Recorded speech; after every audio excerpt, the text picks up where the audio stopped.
Israel के top commander और Hezbollah प्रमुख हसन नसरल्लाह के दाएं हाथ फुआद शुक्र को मारकर इजरायली सेना ने हिजबुल्लाह को अभी तक का सबसे बड़ा घाव दिया है।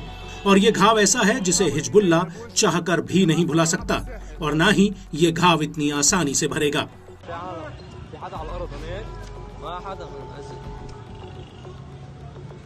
और यही वजह है कि हिजबुल्लाह लगातार इजराइल से इंतकाम की आग में जल रहा है और अपना इंतकाम लेने के लिए उसने इजराइल पर एक बार फिर से कई बड़े हमले किए हैं।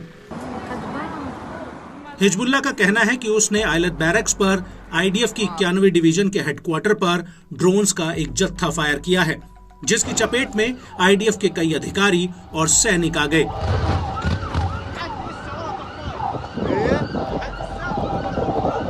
आपको बता दें कि हिजबुल्लाह का यह भी कहना है कि उसने दक्षिण में आयलत हाशहार के कफार गिलादी के करीब 12 सेटलमेंट्स पर हमले किए हैं, जिसकी वजह से यहां पर हवाई हमलों के सायरन बजने लगे।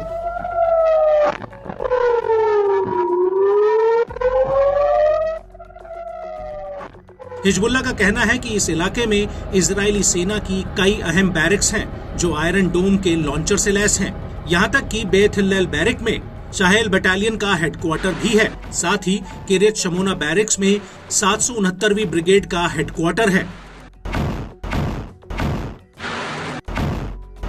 वहीं आईडीएफ का कहना है कि लेबनान की तरफ से कई दिशाओं से आ रहे कई ड्रोन्स को चिन्हित किया गया और इन ड्रोन्स को गिराने के लिए एयर डिफेंस सिस्टम एक्टिव थे।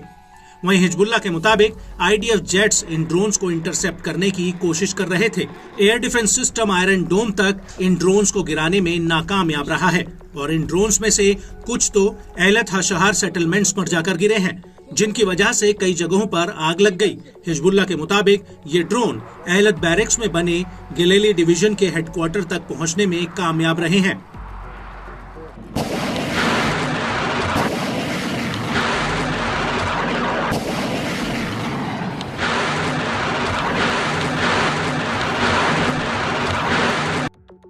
और इस हमले के बाद सुबह करीब 8 बजे आईडीएफ की अल मलिकिया साइट पर भी हिजबुल्लाह ने कई ड्रोन्स फायर किए। रमीम बैरक्स, जारिद बैरक्स, रसल नकूरा साइट और शाम को किरबत मार सैन्य चौकियों पर हिजबुल्लाह ने रॉकेट हमलों की झड़ी लगा दी।